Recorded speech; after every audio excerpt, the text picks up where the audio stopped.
আসসালামু আলাইকুম বন্ধুরা। আজকে সড়ক হিসেবে অনেক জ্যাম কম। রাস্তাঘাটে জ্যাম নাই। যাত্রীরা ভোগান্তিতে ভুগছে, গাড়ি পাচ্ছে না। অটোতে অতিরিক্ত ভাড়া, যেখানে ভাড়া 10 টাকা সেখানে 50 টাকা ভাড়া। অটো ভাড়া প্রচুর। ঈদের উপলক্ষে তারা বলছে ঈদ বোনাস, কিন্তু অতিরিক্ত বাড়ানো ঠিক না। যেখানে 10 টাকা সেখানে 20 টাকা নেক, তাতে হয়। আজকে অনেক কষ্ট করে আসলাম, বাড়ি যাই নাই তো ঢাকায় আছি। অটো ভাড়া ডাবল দিচ্ছি। দেখেন রাস্তা একবার ফাঁকা, কোনো বাস নাই। অনেক যাত্রী দাঁড়িয়ে আছে গাড়ির জন্য, গাড়ি পাচ্ছে না।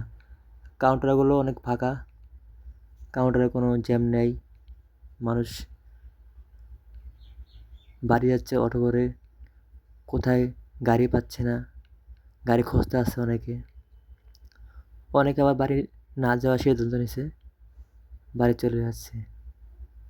এই যে মার্কেটগুলো ফাঁকা পুরা, এখানে গাড়ি পাচ্ছে না মানুষ। দেখেন রাস্তা ফাঁকা, গাড়ি নেই কোথাও। ধন্যবাদ সবাইকে পাশে থাকার জন্য।